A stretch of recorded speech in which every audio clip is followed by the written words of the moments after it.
Guys, William Murphy here. Welcome back to the channel. Welcome to another video.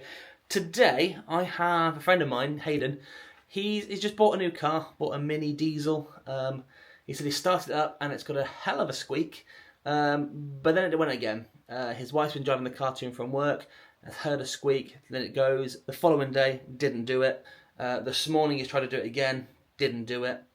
So he's on his way here now. Hopefully we can replicate that squeak, work out what's going on. My suggestion is it's going to be sort of belt related or pulley, maybe even tensioner related. Just because it's squeaky when it first starts up, so it's very cold at the moment, it's very damp. That would be my go-to. If it's not that and it's something else, so it doesn't do it when it's moving, which would suggest it's probably not going to be wheels or brakes or anything like that. My initial thought when I spoke to him was it could be brakes, but it's when the car is started and it's stationary. So I've got a feeling it's going to be that belt, but we'll have a look when he's here and then we'll go from there. So a new Mini. Ooh. Let's wait for him to turn up and let's get stuck into today's video. Okay, let's have a look at this then. So you're saying it's squeaky when it starts? Yeah, every now and then it's squeaky when it starts, yeah. It's quite loud when it does squeak, but like I say, this morning I only did it once out of, let's say 20, about 12 attempts. And it doesn't make the noise when it's going. No. But that engine management light's coming on. So. Okay. Well, what we'll do is, I will, firstly I want to see where that's going to. So the belt looks like it's a bit squeaky, but a bit worn. But if it's a slipping belt, it will squeak. Yeah. And then I'll plug it in and see what the scan says, and all being well, you have no fault, and it's just a blip. Okay. Sometimes it's cold, and sometimes it just says, "Oh, I don't like it," and turn the light on. Possibly. I don't think it's been. The light didn't stay on, did it? No, it didn't stay on for long. No. It went on when it was starting up, but it went off. Yeah, once it started up. Okay. There's no other lights coming on anywhere on the dashboard either. Because as I said, it's going to be either like a belt or a pulley that would squeak. Yeah. Best way to do it is to start it up, see if we can hear it. Yeah.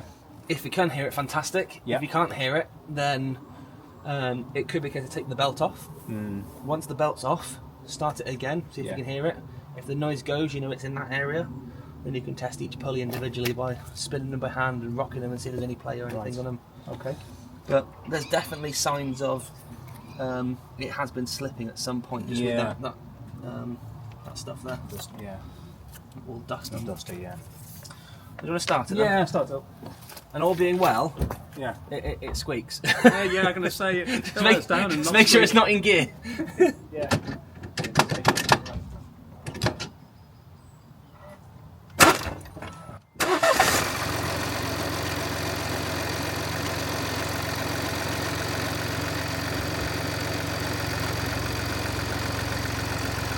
Like I say, this morning I did it on one go, but when going to work in the morning and leaving work, it's difficult time to start with. Yeah, that's because it's cold normally. Yeah. I did record it this morning, but it didn't come out on the video, the squeak. It was a loud squeak. Does it increase or decrease if you rev it? Or does it, once it starts going, it just goes off? It just goes off. But it lasts for about 2 or 3 seconds. But it's quite loud, it's not a normal sound. It's difficult to see because you've got this cover.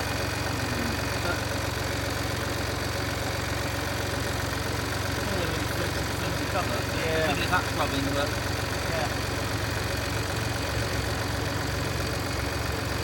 We'll turn it off then. Let's check the tightness of the belt.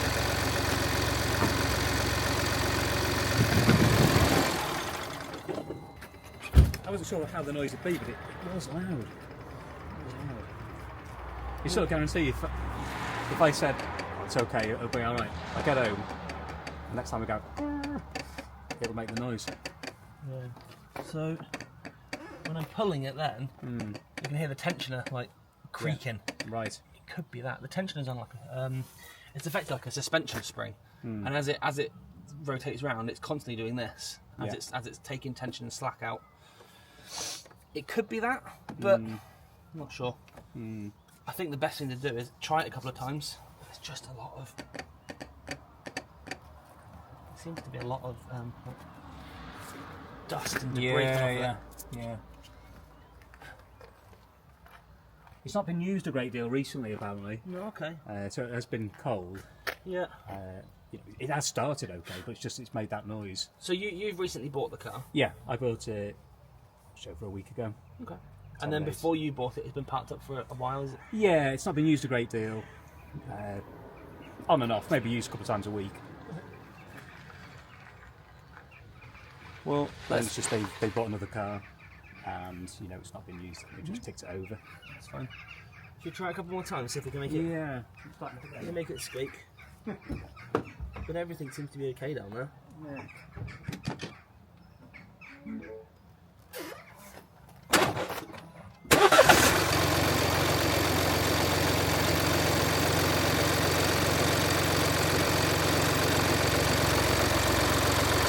Is it on a key? Push that button. Stop. Oh, okay. Try again.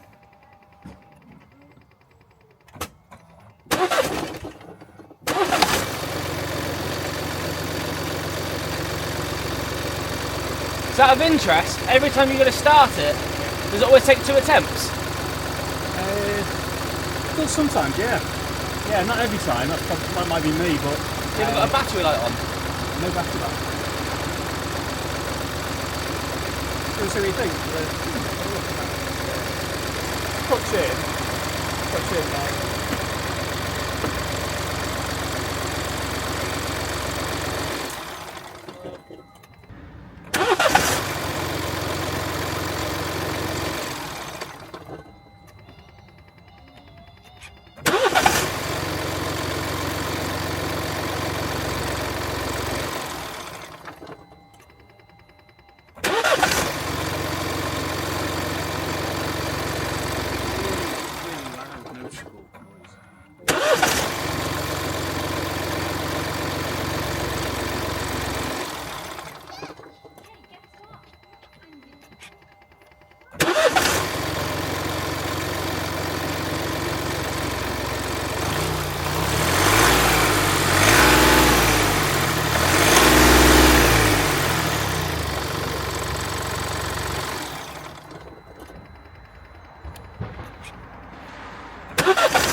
Yeah, well the thing is, if you've got... That belt will run off the alternator. Yeah. So, if for argument's sake, it's a battery struggling to start, then the belt isn't tight enough, it's not charging the battery, which would make a little bit of sense. But if you press and hold the button down to start it, it starts without any issues. I personally would, out of protocol, change the belt. Just because, if it's been sat for a while and it has squeaked, it definitely has. And there's signs down there that it has, a bit of wear, not so much wear, but it has been slipping. That brown is where it's kind of slipped on the belt and it's worn a little bit. Yeah. I mean, all that dust when you're doing this as well. Yeah, there's plenty of it, isn't there? Yeah. I mean, everything. The engine moves loads in this. Is it? Yeah. Shouldn't move as much as that. Well, it might do. It might just be that for smoothness, but it just seems like a lot of flex in it. Yeah. So I would say, at minimum, a belt. Yeah. Be best to do a belt and tensioner, just because it do one without the other, and you'll end up having to take it off to do the other one at some point in the day. Yeah. It's not particularly a invasive job. It's wheel arch liner off. Yeah. Get access down here. One spanner and the thing comes off, really. Right. Okay. And everything is really dependent on that. Yeah. Yeah. But let's get inside and have a look at it, so we can scan it and see what that says. Yeah. Cool. Try that. Pour a little bit of water onto the belt. Start it again. If it's in the morning when it's damp, and it's cold and it's damp, it will slip. So effectively, you're replicating that dampness. Yeah. Might not do it because it might not be as cold. But let's have a look. So let's take a look here.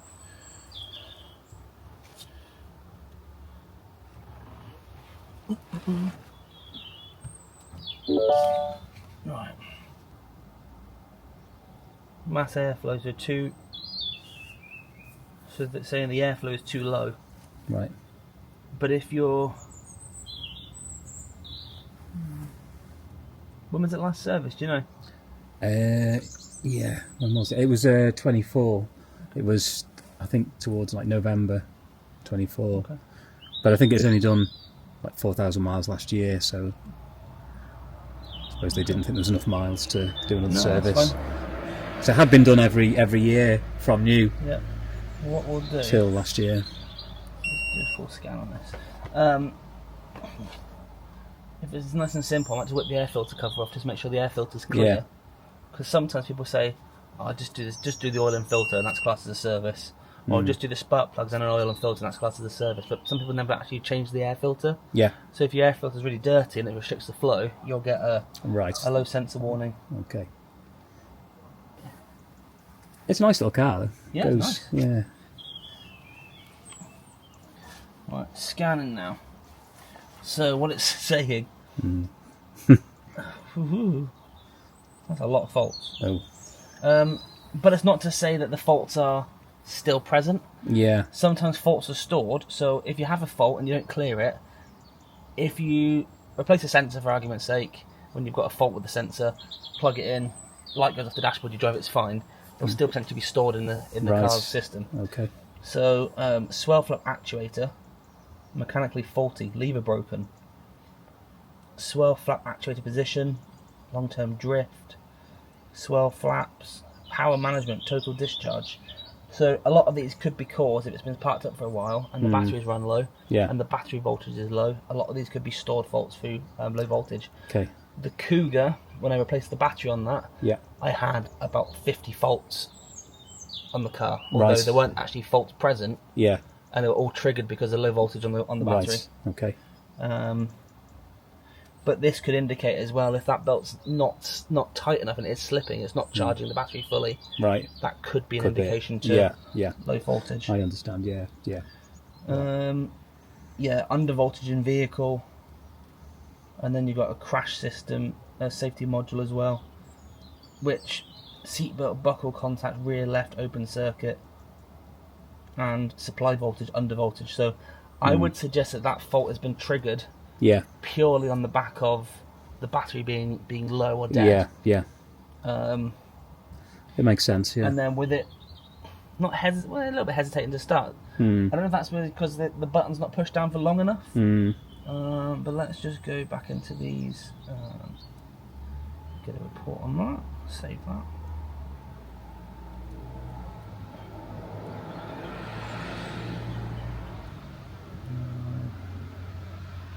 DTC report. So the report there will show all of your faults in the car. So you can see that there are faults there, but a lot of them I would say due to this under voltage in vehicle. So save that. Let's clear all the faults. We'll scan the car again, and obviously you want the green ticks to say that there's no faults present. Right. Which if that's the case, brilliant. Yeah, happy days. There you go, 3 ticks. So that would suggest there's no faults present on the vehicle. Just historic ones, huh? Everything, yeah. It could still be because you've got a low battery voltage. Yeah. And if when you go to start it, it does struggle at times. And it's not been particularly cold, has it, or anything yet? You know, it's cold, but it's not freezing at the moment. So we have got a fault that's returned. Yeah. Which is the swell flap actuator. You can have a look at.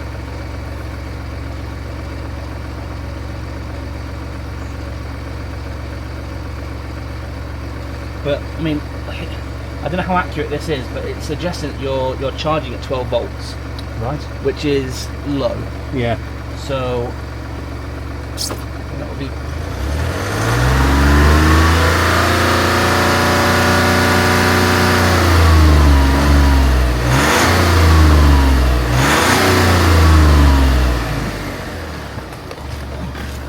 to get a multimeter and test the battery.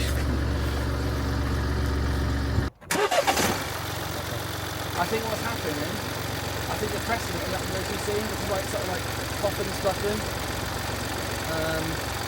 So that's okay. Ideal.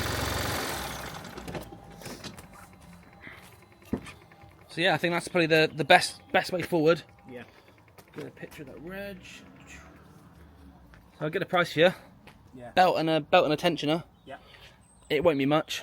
Right. And it'll just, so the hardest thing about it is going to be getting in there, but yeah. they make these engines so Awkward. user-friendly Oh, right. for belts. Ah.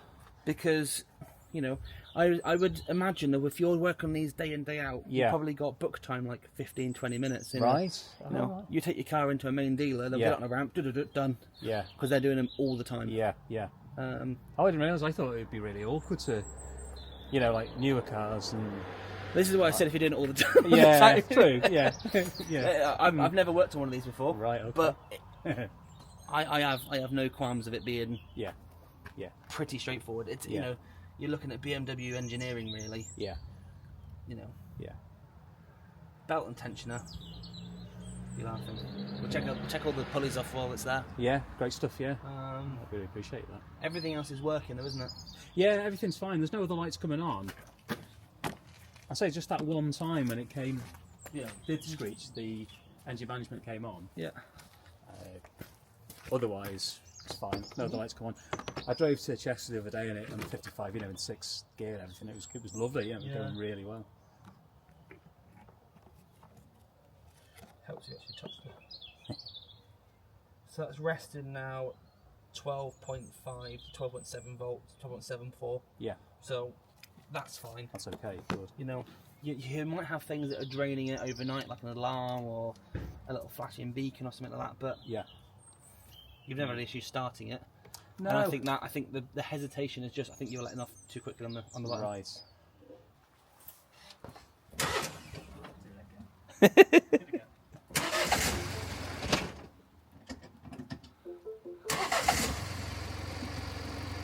There's a little squeak there, but nothing too major. Like saying my friend was saying about it, I didn't believe it, really, this morning when it didn't do it the first couple of times, and then it did it. Yeah. But like I said, I did film it, and it just didn't. Well, if you can get it to do it again, film it and send it over. Yeah. But we'll hopefully have it sorted before then. Yeah, definitely. Yeah. All right, pal. I thought this was, ideal filming it because it was so clear to hear. in the car, if it put that hours short or something like that, it's like, what's this all about? It didn't make any noise. No, nice one. Yeah, thanks, William. We'll see you later. Appreciate it anyway. Have a safe drive back. Yeah.